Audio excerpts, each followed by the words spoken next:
வணக்கம் நண்பர்களே, மற்றொரு சந்திப்பில் இணைந்து கொள்கின்றோம். என்றும் வளமை போல தற்பொழுது தாயத்தில் நடக்கக்கூடிய விடயங்கள் தொடர்பிலும், குறிப்பாக டில்வின் சில்வா அவர்கள் பிரித்தானியாவுக்கு விஜயம் செய்திருந்தார். அவர்களுடைய கூட்டம் ஒன்று லெஸ்டர்லையும் மற்றும் லண்டன்லையும் இடம்பெற்றிருந்தது. அதற்கு பிறகு சில தனிப்பட்ட சந்திப்புகளையும் டில்வின் சில்வா மேற்கொண்டிருந்தார். இந்த சந்திப்பில் கலந்து கொண்ட தொடர்பி சிவலிங்கம் அவர்கள் நம்மோடு அங்கு அந்த உரையாடலில் இடம்பெற்ற விடயங்கள் தொடர்பில் பகிர்ந்து கொள்ள இருக்கின்றார். நாங்களும் டில்வின் சில்வாவினுடைய அல்லது ஜேவிபியினுடைய மத்தியில் ஆள் மனதில் என்ன இருக்கின்றது என்ற விஷயங்களை வெளியில கொண்டு வருவதற்கு முயற்சிக்கின்றோம். வணக்கம் தோழர் சிவலிங்கம். வணக்கம் ஜெயபாலன். வணக்கம் தேசந்திர நேயர்களே. இப்ப என்னன்னா, அந்த உங்களுடைய கூட்டம் இந்த லண்டன் கூட்டம் நடந்த பிறகு நடந்ததா அல்லது அதுக்கு முதலே நடந்ததா? இல்ல, அதன் பிற்பாடு நேற்றைய தினம் நடந்தது. லண்டன் கூட்டம் ஞாயிற்றுக்கிழமை நடந்தது. இது நேற்றைய தினம். ஓகே. அவருடைய அந்த சந்திப்பில நீங்கள் என்னென்ன விஷயத்த முக்கியமா கதைச்சிருந்தீங்க? தற்போது கேள்விக்குள்ளாக்கப்பட்டிருக்கின்ற மாகாண சபை தேர்தல், மற்றது தொல்பொருள் திணைக்களத்தினுடைய அதிகாரிகளின் நடவடிக்கைகள், மற்றது புதிய அரசியல் யாப்பு தொடர்பானவை. இப்பொழுது இந்த தேசிய மக்கள் சக்தி அரசாங்கம் பிரஜா சக்தி என்ற ஒரு இயக்கத்தை நடத்தி வருகிறது. அதனுடைய செயற்பாடுகள் தொடர்பாகவும் அவர் சிலவற்றை கூறியிருந்தார். அடுத்ததாக பொதுவாக இன்றைக்குள்ள குறிப்பாக அந்த 21ஆம் தேதி நடைபெற்ற இனவாத கட்சிகளினுடைய கூட்டங்கள், அதன் பிற்பாடு அரசாங்கம் அது எப்படி பார்க்கிறது, பொதுவாக இந்த கூட்டம் பற்றிய அபிப்பிராயங்கள், அதை பற்றி தான் நாங்கள் பேசினோம். இப்ப இந்த ஜேவிபி மீது பல்வேறு சந்தேகங்களையும் எதிர்கட்சி தரப்பிலிருந்து எழுப்பப்படுகிறது.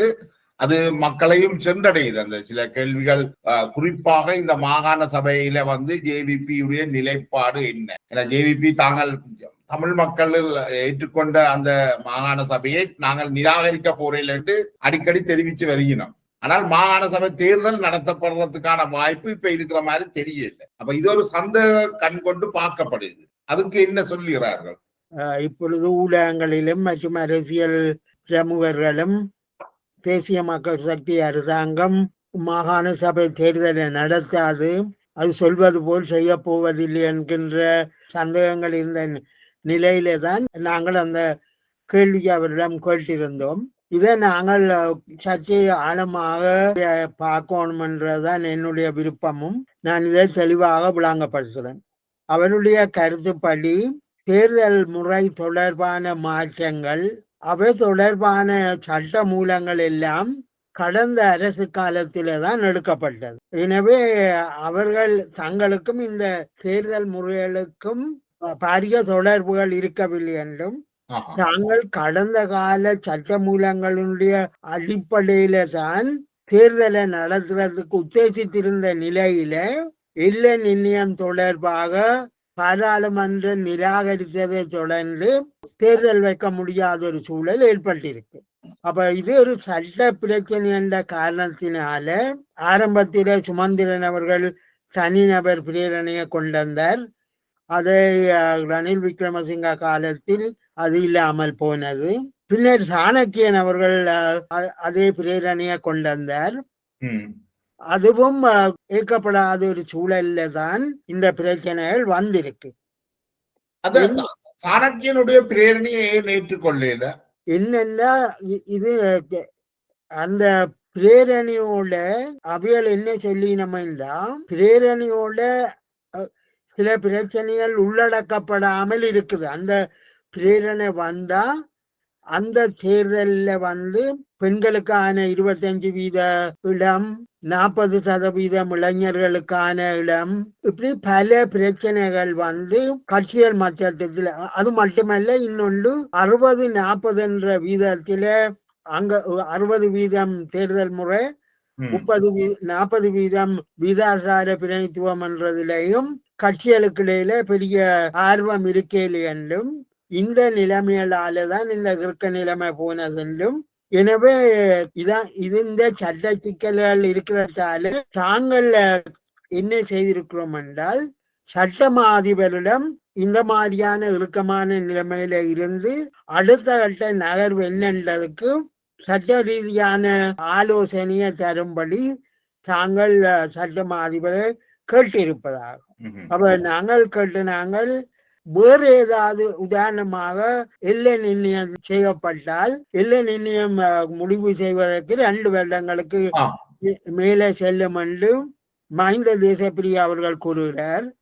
இந்த நிலைமையில் நீங்கள் இந்த தேர்தலை இழுத்தடிக்கிறதுக்காக தான் இப்படி காலத்தை கடத்துறீங்களா என்ற கருத்து பொதுவாக இருக்குது. இது பற்றிய உங்களுடைய கருத்தை சொல்லுங்கன்னு கேட்டினாங்க. இந்த நிலைமையிலே அவர் மிகவும் தெளிவாக என்ன சொன்னாருன்னா, நாங்கள் எப்பவும் தேர்தலை நடத்துறதுக்கு தயார். 1. 2வது, அந்த தேர்தலை நடத்துவதற்கான பணமும் ஒதுக்கப்பட்டிருக்கிறது. பாராளுமன்ற பணமும் ஒதுக்கப்பட்டிருக்கு. அதே நேரத்தில் நாட்டில வடக்கு கிழக்கு மலைய மக்கள் எங்களுக்கு பெருமளவில் ஆதரிச்சிருக்கணும். இவர்களின் அபிலாஷைகளுக்கு விரோதமாக நாங்கள் முடிவு செய்வோமோன்றதையும் நீங்கள் கவனத்தில கொள்ளணும். ஆனபடியா கடந்த காலங்கள் போல நீங்கள் சந்தேகங்களை வச்சிருக்கலாம். ஆனால் இந்த சந்தேகங்களுக்கு பதில் எங்களுடைய நடவடிக்கைகளை அவதானிக்கிறதன் மூலம் நீங்கள் அதில் இருந்தால் முடிவு செய்ய வேணும்.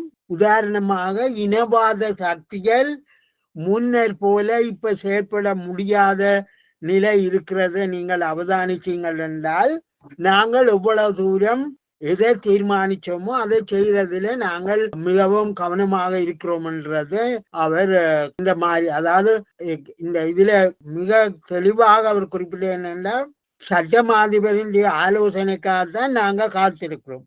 அவருக்கு ஆலோசனை வந்ததும் அவர் ஒரு புது கமிஷனை அறிவிச்சு பாராளுமன்ற குழு அதனை ஆராயிர நிலைமைகள் வரும் பொழுது அதை பற்றி பார்க்கலாம் என்ற கருத்தைத்தான் அவர் கூறினார். அப்பொழுது ஒரு கேள்வி கேட்கப்பட்டது, நீங்களும் பாராளுமன்ற குழுவும் ஒரு முடிவில்லாமல் போனால் என்ன நடக்கலாம் என்ற ஒரு கேள்வி வந்த பொழுது, பாராளுமன்ற குழு தாங்கள் கூடிய வரையில சகல கட்சிகளினுடையதும் அபிப்பிராயங்களை எடுத்து தேர்தலை வைக்கிறது தான் எங்களுடைய நோக்கம். ஏனென்றால் நாங்கள் பெரும்பான்மை இருக்கின்ற காரணத்தினால நாங்களாகவே எங்களுக்கு வாய்ப்பான காலங்கள்ல கடந்த காலங்கள்ல தேர்தல் வச்ச மாதிரி நாங்கள் அந்த முடிவுக்கு நாங்க போக மாட்டோம். தேர்தல் என்றது சகல கட்சிகளும் பங்கு பெற்று கொண்டுள்ளபடியால் அவர்களுடைய அபிப்பிராயங்களோட போறதுதான் நல்லதென்று நாங்க கருதுகிறோம். அந்த அடிப்படையில தான் நாங்கள் சட்டம் அதிபருடைய அபிப்பிராயத்துக்காக எதிர்பார்த்திருக்கிறோம் என்று குறிப்பிட்டார். இப்ப இந்த சட்டமா அதிபருடைய இந்த அபிப்பிராயம் வாரத்துக்கு எவ்வளவு காலம் எடுக்கும், அல்லது அந்த சட்டமா அதிபருடைய இந்த அபிப்பிராயத்தை எடுக்கிறதுக்கு இவர்கள் துரிதப்படுத்துவார்களா? அடுத்தது பாராளுமன்ற குழு இந்த தேர்தலை நடத்துறதுக்கான அந்த விஷயங்கள்ல இவர்கள் துரிதப்படுத்துவார்களா என்ற கேள்வி கேட்கப்பட்டதா? மற்றது இப்ப நீங்கள் அந்த நேரடியாக முகம் பார்த்து உரையாடுகின்ற பொழுது டில்வின் சில்வாவுடைய அந்த உடல் மொழி உங்களுக்கு என்ன அபிப்பிராயத்தை கொடுத்தது?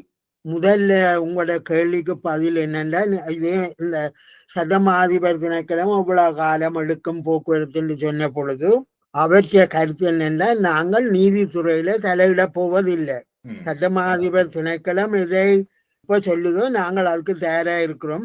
கடந்த காலங்களுடைய மாதிரி எங்களுடைய அரசு இல்லை என்றதை அவர் தெளிவாக குறிப்பிட்டார். ஆனால் நீங்கள் குறிப்பிட்ட 2வதின் படி மிகவும் நம்பிக்கையாகவும் மிகவும் அமைதியாகவும் எந்த கேள்விக்கும் பதில் சொல்றதுக்கான ஒரு தயார் நிலையும் மன உணர்விலையும் இருந்தது, அவதானிக்க கூடியதா இருந்தது. ஒரு நட்புறவு அடிப்படையில தான் அவருடைய உரையாடல் இருந்தது. நாங்கள் பல கேள்விகளை அவர் கதைக்கும் பொழுது குறுக்காக காய்ச்ச பொழுது அதுல நான் அவருக்கு குறிப்பிட்டேன் என்னென்னா, எங்கள பெரும்பாலானவர்கள் இந்த அரசாங்கம் ஒரு வித்தியாசமான அரசாங்கம், இந்த அரசாங்கம் நீடித்து நிலைக்க வேண்டும் என்ற நம்பிக்கையில பலர் வேலை செய்கிறார்கள். அவர்கள் மத்தியில இவ்வாறான கேள்விகள் எழும்புற போது அவர்களுக்கு அதுக்கான சரியான பதில்கள் கிடைக்கால்தான் அவர்கள் தொடர்ச்சியாகவே இந்த அரசாங்கத்தை பாதுகாக்கிறதுக்கு அல்லது இந்த அரசாங்கத்தின் நல்ல காரியங்களை ஆதரித்து பேச முடியும். ஆனபடியா தான் இந்த கேள்விகளை திரும்பவும் கேட்கிறோம் என்று சொன்ன பொழுது அவர் சொன்னது என்னென்னா, இவ்வாறான கேள்விகள் ஒவ்வொரு இடங்கள்லையும் வந்திருக்குது. ஆனபடியா தாங்கள் இந்த கேள்விக்கும் பதில் சொல்வதற்கும் தயாராகத்தான் இருக்கிறோம்.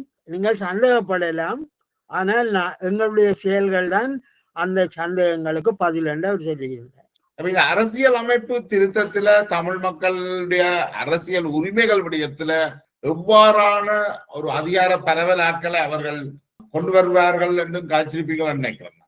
நீங்கள் புதிய அரசியல் யாப்பின் உள்ளடக்கம் பற்றி பேசிய போது அவர் சொன்னார், சந்திரிகா காலத்தில் வழங்கப்பட்ட வரைப்புகள், பின்னர் 2015 ரணில் மைத்திரி அரசாங்க காலத்தில் வரையப்பட்ட வரைப்புகள், இவை எல்லாம் எங்களுடைய கவனத்துக்கு எடுக்கப்பட்டிருக்கிறது. அவற்றினுடைய அடிப்படையில தான் தாங்கள் புதிய அரசியல் யாப்பின் உள்ளடக்கத்தை தயாரிக்கிறோம் என்று சொன்னார். அப்ப நான் கேட்டேன், ஒவ்வொரு கட்சிகளுக்கும் அரசியல் யாப்பில என்ன அமைய வேண்டும் என்றதுக்கான அபிப்பிராயம் இருக்கிறது. அதுபோல தேசிய மக்கள் சக்தி அரசாங்கம் புதிய அரசியல் யாப்பில தன்னுடைய நிலைப்பாடு ஏதாவது முன்வைக்க போகிறதான்னு நான் கேட்டேன். அவர் அவ்வாறான நிலைமை இப்பொழுது நடந்து கொண்டிருக்கிறது என்றுதான் சொன்னார். நான் கேட்டேன், இந்த புதிய அரசியல் யாப்புக்கான தயாரிப்பு வேலைகள் நடக்கிறதோ அல்லது அது வரைவதற்கான முயற்சிகள் ஆரம்பிக்கப்பட்டதா என்று கேட்ட பொழுது, அதுக்கான முயற்சிகள் ஆரம்பிக்கப்பட்டு அவை நடைபெற்று வருகின்றன என்றுதான் அவர் குறிப்பிட்டார். ஆனபடியா எங்களால அதுக்கு மேலே கேள்விகள் கேட்க முடியல. ஏனென்றா அதுல என்ன இருக்குன்றது சொல்லக்கூடிய நிலைமையில இருக்கையில, ஏனென்றா அது பிரச்சனையாக மாறலாம். அரசியல் யாப்பில மற்ற கட்சிகளின் கருத்துக்களோடு அது எதுவுமே வெளிவராத நிலையில் இவர்கள் தங்களுடைய கருத்துக்களை முன்வைப்பது பொருத்தமில்லை என்றதையும் நாங்கள் புரிந்து கொண்டோம். ஆனபடியா அவர் புதிய யாப்புக்கான வேலைகள் ஆரம்பிக்கப்பட்டு விட்டதாக கூறியதை மட்டும் தெளிவாக குறிப்பிட்டார். இந்த உங்களோடு இடம்பெற்ற ஒரு மணி நேரம் வரையான உரையாடல் இடம்பெற்றிருக்கிறேன். அதுல அவர்கள் தங்கள் மீது தொடர்ச்சியாக இனவாத முத்திரை குத்தப்படுவது தொடர்பிலையும் கருத்துக்களை வெளியிட்டிருக்கிறார்கள் நினைக்கிறேன். அப்படித்தானே? இந்த பிரச்சனையை நாங்கள் திருவோணமலையில இடம்பெற்ற புத்தர் சிலை பிரச்சனை தொடர்பாக பேசிய போது அவர் மிக முக்கியமான பிரச்சனையை குறிப்பிட்டார். என்னென்னா, இப்பொழுது இனவாத சக்திகள் இந்த அரசாங்கத்தை கவிழ்க்கிறதுக்கான வாய்ப்புகளை பார்த்து கொண்டிருக்கிறது என்றும், இந்த அடிப்படையில தான் இவ்வாறு அவ்வப்போது ஒவ்வொரு பிரச்சனைகள் எழுகின்றன என்றும், தாங்கள் இதில தலையிட்டால் சிறுபான்மை தமிழர்களுக்கு ஆதரவாக இருப்பதாக ஒரு சாராரும், இன்னொரு சாரார் சிங்கள மக்களுக்கு ஆதரவாக இருப்பதாகவும் கூறி இனவாதத்துக்கான வாய்ப்புகளை தேடுவார்கள். நாங்கள் அதுக்கான வாய்ப்புகளை கொடுக்க கூடாது என்பதும், அவ்வாறான வாய்ப்பு ஏற்படாமல் தடுப்பதற்கான ஒரு சமநிலையான ஒரு நிலைப்பாட்டை தொடர்ச்சியாக வச்சிருப்பதாகவும், இந்த பிரச்சனைகளுக்கான தீர்வை நீதிமன்றத்தின் மூலம்தான் பெற்றுக் கொடுக்க வேண்டும் என்பதில் தாங்கள் தெளிவாக இருப்பதாகவும், இதனால இனவாத சக்திகள் நீதிமன்றத்துக்கு போய் தங்களுக்கான தீர்வு எடுக்கலாம், அது நீதிமன்றம் அந்த முடிவு எடுக்கலாம். ஆனபடியா நாங்கள் நீதிமன்றத்தின் கையில இந்த பிரச்சனையை கொடுத்திருக்கிறோம். ஆனா இனவாத சக்திகள் நீதிமன்றத்தின் தீர்ப்புகளுக்கு எதிராக போக மாட்டார்கள் என்ற நம்பிக்கையும் அவர் வெளியிட்டார். கிட்டத்தட்ட என்னன்னா, நாங்க இதுவரை காலமான இலங்கை அரசியல்ல இந்த இனவாத சக்திகள் அது தமிழ் தரப்பா இருந்தானே சிங்கள தரப்பா இருந்தானே அந்த நீஜர் ரியாக்ஷன் என்று சொல்லுவாங்க, உடனடியாக அதுக்கு எதிர்வினை ஆற்றுவது. ஜேவிபி அதுல இருந்து கொஞ்சம் விலத்தி இருக்கட்டு பாக்குறீங்க. ஏன்னா அவர் அடிக்கடி குறிப்பிட்ட என்னன்னா, இந்த அரசாங்கம் இதுவரை காலம் இருந்த அரசாங்கத்தை விட வித்தியாசமானதுன்றத அடிக்கடி குறிப்பிட்டிருந்தார். ஏனென்றால் எங்களோடு வந்த பலரும் கடந்த கால அரசாங்கங்களின் தோல்விகள், அதனால கிடைச்ச அனுபவங்களை வச்சுத்தானே அந்த கேள்விகளை கேட்டது. அந்த கேள்விகளை கேட்கும் பொழுது என்ன நடக்குது என்றால், அவர்கள் பழைய அரசாங்கங்கள் மாதிரித்தான் இந்த அரசாங்கமும் இருக்குது என்ற ஒரு உள்ளுணர்வினுடைய அடிப்படையில தான் அந்த கேள்விகள் முன்வைக்கப்படுகின்ற காரணத்தினால அவர் ஒவ்வொரு கேள்வியின் போதும் எங்களுடைய அணுகுமுறை முற்றிலும் வித்தியாசமானது. இந்த அரசாங்கம் கடந்த காலங்கள்ல இருந்து வெளியேறி நாங்கள் ஒரு புதிய அணுகுமுறை ஒன்றுக்கு போய்கொண்டிருக்கிறோம். ஆனபடியா நீங்கள் அவநம்பிக்கைகளை முன்னுக்கு வைக்கிறத பற்றி பிரச்சனை இல்லை. ஆனால் நாங்கள் எங்களுடைய செயல் மூலம் மக்களுக்கு நம்பிக்கை ஏற்படுத்துகிறோம். அவர் இப்படி சொல்லுற நேரத்தில்தான் அவர் சொன்னார், இதுவரை காலத்தையும் விட இனவாதத்தை ஒழிப்பதில நாங்கள் எவ்வளவு முன்னேறி இருக்கிறோம் என்றதை நீங்கள் பார்ப்பீர்கள். இதுதான் கடந்த கால அரசியலுக்கும் இந்திய அரசியல் மாற்றத்துக்குமான ஒரு வித்தியாசமாகத்தான் நானும் உணர்கிறேன். இப்ப இந்த இன்னொரு விஷயம் சொல்லப்படுறதுன்னா, இந்த ஜேவிபிக்கும் என்பிபிக்கும் இடையில ஒரு முருகல் நிலை இருக்கிறதாகவும், கருணி போன்றவர்களுக்கும் அனுரா போன்றவர்களுக்கும் ஜேவிபியுடைய தலைமைக்கும் ஒரு விரிசல் இருப்பதாகவும் சொல்லப்படுதுதானே. அதை உங்களால உணரக்கூடியதாக இருந்ததா அல்லது அப்படி ஒன்றும் இல்லையா? அவ்வாறான தலைப்பில நாங்கள் பேசலே. ஆனா அவருடைய உரையின் போது அவ்வாறான பிரச்சனைகள் இருக்கிற மாதிரியான எந்த அடையாளத்தையும் நாங்கள் காணவில்லை. ஏனென்றால் அது உள்கட்சி பிரச்சனைகள், அவர்கள் எந்த காரணம் கொண்டும் வெளியில பேச மாட்டார்கள். ஆனா அது நான் நினைக்கிறேன், சுருக்கமா சொன்ன நாங்கள் அந்த தலைப்பில் இதையும் பேசல. அந்த ரீஷஃபிள் அப்படி எல்லாம் நடக்கும் எல்லாம் எதிர்வு கூறப்பட்டதான், அப்படி எதுவுமே நடக்கவும் இல்லை. இப்ப இந்த எதிர்கட்சிகளுடைய பேரணி இருக்குத்தானே, இப்ப டில்வின் சில்வா அவங்களோடு உரையாடின பல விஷயங்கள்ல தான் லண்டன் கூட்டத்திலையும் வெளிப்படுத்தி இருக்கிறார் நினைக்கிறேன், லண்டன் கூட்டத்திலையும் லெஸ்டர்லையும். இப்ப இந்த எதிர்கட்சிகளுடைய அலை தங்களை எப்படி பாதிச்சிருக்கு என்று அப்படியே அந்த அடிப்படையில இந்த கருத்தை வெளியிட்டு இருந்தார். அவருடைய கருத்து தனியம் இந்த இனவாத சக்திகள் இந்த அரசாங்கத்தின் நடவடிக்கைகளை ஏதாவது ஒரு விதத்தில் தடுக்க வேண்டும் என்ற முயற்சியில ஈடுபட்டிருப்பதாக குறிப்பிட்டார். ஆனா இதுல என்ன, இவரோடு நடத்திய கலந்துரையாடல் மற்றும் பலரோடு நடத்திய உரையாடலின் பெறுபேறாக என்னால என்ன சொல்ல முடியும் என்று, அதாவது இலங்கையில மிக முக்கியமான அரசியல் தலைவர்கள் பலருடைய கருத்துப்படி என்ன முக்கியமானது என்றால், கடந்த காலங்கள்ல ஐக்கிய தேசிய கட்சி ஒரு மேற்குலக ஆதரவு முகவராகவும் ஸ்ரீலங்கா சுதந்திர கட்சி ஒரு தேசிய கட்சியாகவும், அதாவது தேசிய விடுதலையை நோக்கிய கட்சியாகவும் தான் அடையாளப்படுத்தப்பட்டு வந்தது. அதன் பின்னர் 77ஆம் ஆண்டு ஜேஆர்னுடைய ஆட்சி வந்ததுக்கு பிறகு அரசியல் யாப்பில மாற்றங்கள், தேர்தல் முறையில மாற்றங்கள், ஜனாதிபதி அதிகாரம் கொண்ட ஆட்சி முறை, திறந்த பொருளாதாரம், இதுகளால நாட்டின் அரசியல் ஒரு வித்தியாசமான பாதைக்கு போயிருக்குது 40 வருட காலமாக. இந்த 40 வருட காலத்தில தேசிய பொருளாதாரம் சீர்குலைஞ்சு நாங்கள் ஒரு வெளிநாட்டு உற்பத்தியினுடைய சந்தையாகத்தான் இலங்கை இருக்குது.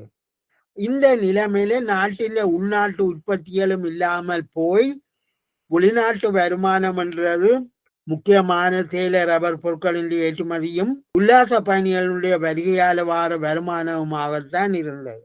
அதோட சர்வதேச நாணய நிதியம், சர்வதேச வங்கி, உலக வங்கி போன்றவனுடைய கடன்களால தான் எங்களுடைய நாடு தொடர்ச்சியாகவே வந்திருந்தது.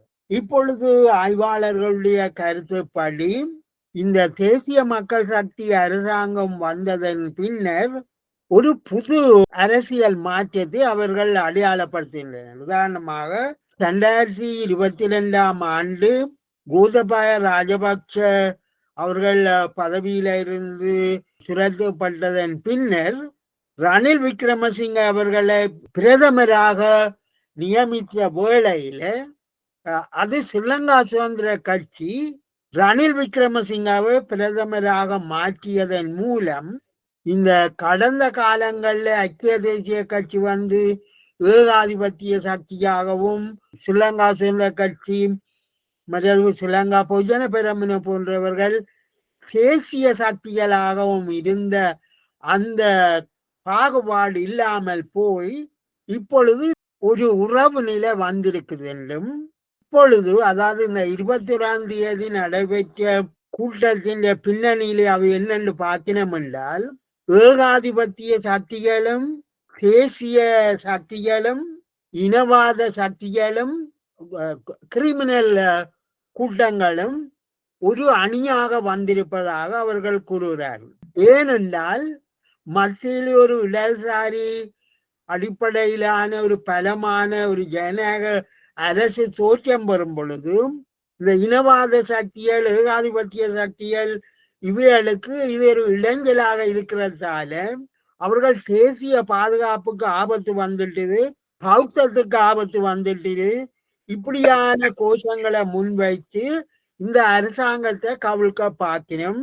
நாட்டில பலமான ஜனநாயகம், தேசிய நல்லெண்ணம், ஐக்கியம், இனவாதத்துக்கு எதிரான போர் இவைகள் எல்லாத்தையும் பலப்படுத்துறதெல்லாம் நாட்டின் முற்போக்கு சக்திகள் இந்த அரசாங்கத்தை பலசாரி பக்கத்துக்கு திரும்ப விடாமல் பாதுகாப்பதோடு அது மக்களுக்கு கொடுத்த வாக்குறுதிகளை நிறைவேற்றுவதற்கான அழுத்தங்களை பிரயோகிக்க வேண்டும் என்கின்ற கருத்து இப்பொழுது வர தொடங்கி இருக்கிறது.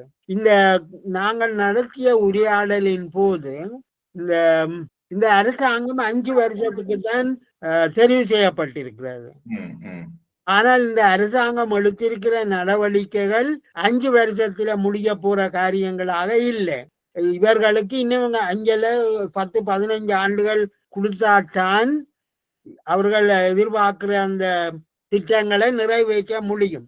அதுக்கான அந்த பிரச்சனையில் நாங்கள் கேட்டோம், இந்த அரசாங்கத்தை பாதுகாப்பதற்கான என்ன முயற்சிகளை நீங்கள் எடுத்திருக்கிறீர்கள், அது மட்டுமல்லாமல் என்ன ரோட் மேப்பை நீங்கள் முன் வச்சிருக்கிறீர்கள் என்ற கேள்விகளை நாங்கள் கேட்டபோது நாங்கள் 1 வருஷம்தான் பதவிக்கு வந்திருக்கிறோம், நீங்கள் அடுத்தடுத்த ஆண்டுகள்ல எங்களுடைய பாதைகள் பற்றிய விவரங்களை நீங்கள் ஓரளவுக்கு புரிஞ்சு கொள்ள முடியும் என்று அவர் தெரிவித்தார். உண்மையிலே சமீபத்திலே அனுரகுமார் அவர்கள் உரையாற்றிய போது அவர் சொன்னார், இந்த போதபஸ்து கும்பல்களுக்கு எதிரான போராட்டத்தை நாங்கள் தொடர்ச்சியான போராட்டமாக நடத்த போறோம். ஏனென்றால் லத்தீன் அமெரிக்க நாடுகள்ல இந்த கும்பல்கள் தான் தேர்தல் முடிவுகளை தீர்மானிக்கிற சக்தியாக இருந்திருக்கிறது. தேர்தல்ல போட்டியிட்டவர்களுடைய ஒரு டீலுக்கு போறதுக்கான அழுத்தங்களை பிரயோகிச்சிருக்கிறோம். வேட்பாளர்கள் படுகொலை செய்யப்பட்டிருக்கிறார்கள். இந்த மாதிரியான ஒரு நிலைமை லத்தீன் அமெரிக்க நாட்டில ஏற்பட்டிருக்கிற சூழல்ல அவ்வாறான சூழல் எங்களுடைய நாட்டில ஏற்படக்கூடாது என்பதில நாங்கள் மிகவும் தீவிரமாக இருக்கிறோம். அதுக்காகத்தான் நாங்கள் எங்களை அர்ப்பணிக்கிறோம். ஆனபடியா நாங்கள் இந்த போதவஸ்து சம்பந்தமான பிரச்சனையை, அதே போல இனவாதம் தான் இன்னைக்கு நாட்டின் ஐக்கியத்தை சீர்குலைச்சிருக்கு, அதுக்கு எதிரான போராட்டத்தை நாம் தொடர்ச்சியாக நடத்த போறோம் என்றதை குறிப்பிட்டிருந்தார். இந்த வார்த்தை பிரியோகங்கள் எல்லாம் சில்வன் அவர்களோடு உரையாடிய போது இவ்வாறுதான் வந்தது. அதாவது நாங்கள் இந்த நாட்டில ஒரு வித்தியாசமான ஒரு அரசாங்கம் என்றதை நாங்கள் தொடர்ச்சியாகவே காட்ட முயற்சிக்கிறோம், நீங்கள் எங்களுடைய செயல்களில் இருந்து அவதானிக்கணும்னு அவர் சொன்னார். உரையாடல பார்க்கின்ற பொழுது கிட்டத்தட்ட 75 ஆண்டுகளாக நாடு அதிகாரத்துக்கு வந்தவர்கள் அதுகின்ற நாடு எப்படி அது செல்லுதோ அதன் வழியே சென்றிருக்கிறோம். இப்ப அந்த பாதைய அரசியல் கட்சி ஒன்று மாத்தோணும் என்று நினைக்குது. அப்படியா? இந்த கேள்வியை நான் இப்படித்தான் கேட்டேன். அதாவது நாட்டின் பொருளாதாரம் மேற்குலகத்திலே சார்ந்திருக்குது. நாட்டின் அரசியல் கட்டுமானமும் மேற்குலகம் சார்ந்த ஒரு அரசியல் கட்டுமானமாகத்தான் இருக்குது. நீங்கள் ஒரு புதிய பாதையில போறீர்கள் என்றால் நீங்கள் இந்த பொருளாதார கட்டுமானத்தை மாற்றணும், அதே நேரத்திலே அரசியல் கட்டுமானத்தை நீங்கள் மாற்றணும்.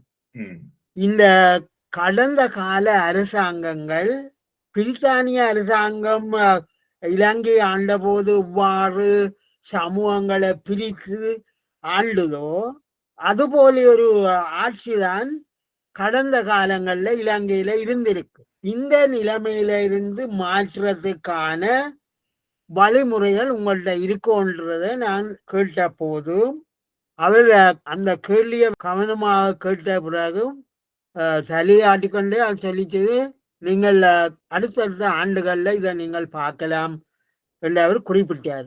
எங்களோட இருந்த அவருடைய கட்சி சார்ந்தவர்கள் கூட இந்த பிரச்சனை தாங்களும் மிகவும், அதாவது அங்க இருந்த சிங்களத்தோழர் சொன்னார், இந்த ஆட்சி தோக்குமானால் அடுத்த முறை இலங்கையில வரப்போற அரசு மிக மோசமான ஒரு அரசாக இருக்க போகிறது.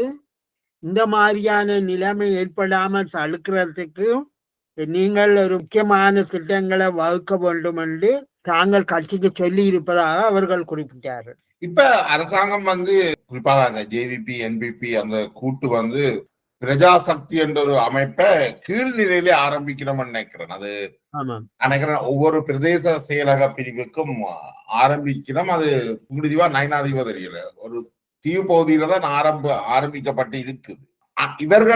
இவர்களுடைய அந்த நீண்ட கால அரசியல் நோக்குல இது ஒரு முக்கிய புள்ளியாக கருதுறீங்களா? இந்த பிரஜாசக்தி என்று நீங்க குறிப்பிடுற அந்த இயக்கம் தொடர்பாக இவ்வாறுதான் அவருடைய பதில் வந்தது. அதாவது இந்த மாகாண சபை தேர்தல்கள் தொடர்பான கேள்வியோடு தான் அவர் சொன்னார், வடக்கு கிழக்கு மாகாணங்கள் மலையகங்களுக்கு இந்த முறை வரவு செலவு திட்டத்தில நாங்கள் அதிக அளவு பணம் ஒதுக்கி இருக்கிறோம்.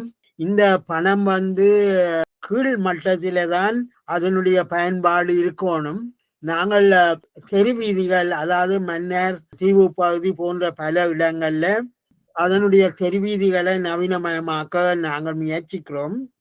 அப்பொழுது ஒரு கேள்வி அவரை பார்த்து கேட்கப்பட்டது, மக்களிடம் அதிகாரம் சென்றடைவதற்கு அல்லது மக்களை வலுப்படுத்துவதற்கான திட்டங்கள் என்ன வச்சிருக்கிறீர்கள் என்ற போதுதான் அவர் இந்த பிரஜாசக்தி என்கின்ற இயக்கம் இப்பொழுது நாடு முழுவதும் ஆரம்பிக்கப்பட்டிருக்கிறது என்றும், இந்த பிரஜாசக்தி அமைப்பு இயக்கத்தின் மூலமாக ஒதுக்கப்பட்ட பணங்கள் எந்த விதமான ஊழலுக்குள்ளையும் போகாமல் விரியமும் இல்லாமல் அது பயன்படுத்தப்படுவதை மக்களால உறுதி செய்யப்படுகிற ஒரு இயக்கம்தான் இதென்றும், இதனால மக்கள் அந்த தங்களுடைய அபிலாஷைகள் நிறைவேறுவதை தாங்களாவே அவர்கள் அவதானிப்பார்கள்.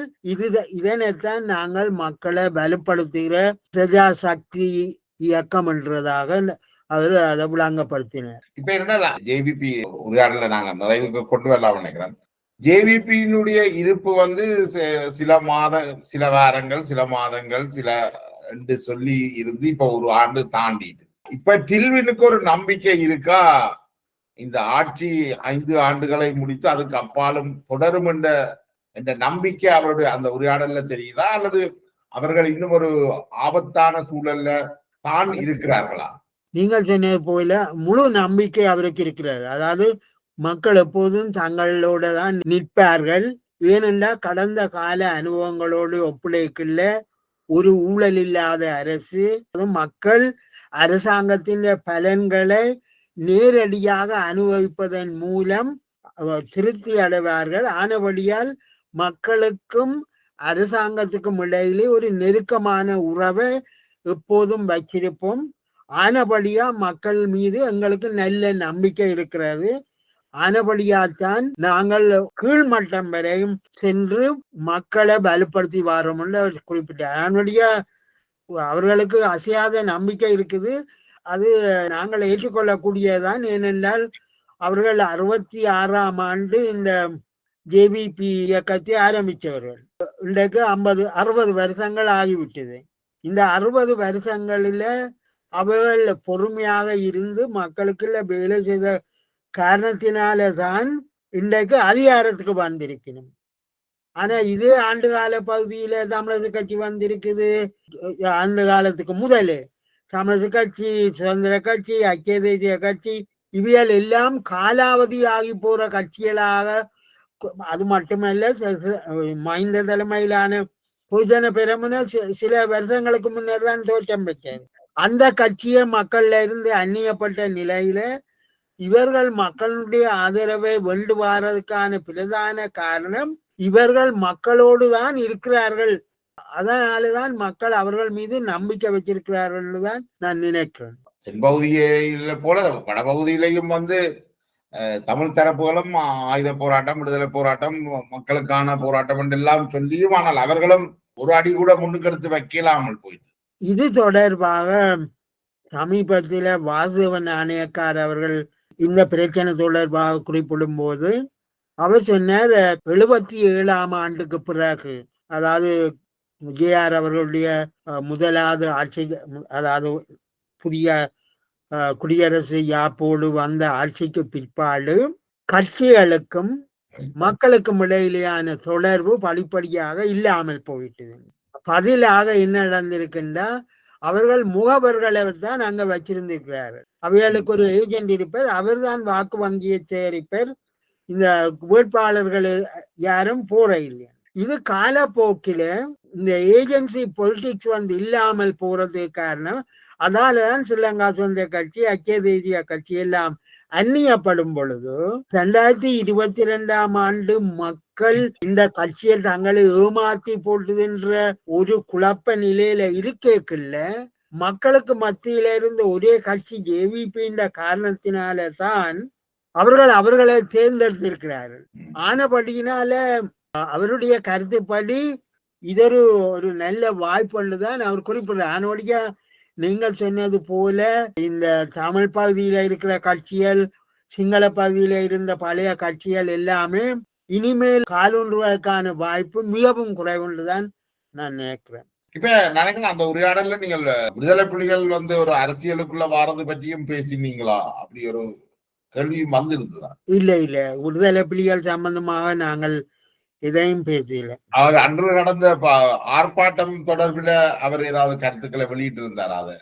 ஆர்ப்பாட்டம் தொடர்பாக அவர் ஒன்றும் கூறவில்லை. ஆனால் பிரித்தானிய ஜேவிபி பொறுப்பாளருடைய கருத்துப்படி அதெல்லாம் கேட்டுக்கு வெளியில நடந்த பிரச்சனைகள், கூட்டம் ஒழுங்கா நடந்தது, மகிழ்ச்சியா இருந்தது, எதிர்பார்த்த வெற்றியை தந்திருக்க. அதனுடைய அவர்கள் அந்த சலசலப்பில் பாதிக்கப்பட்டவர்களாக நாங்கள் பார்க்கவும் இல்லை. அதே போல எங்களோட உரையாடிய போது அவற்றின் தாக்கத்தை எதையும் நாங்கள் உணரையில்லை.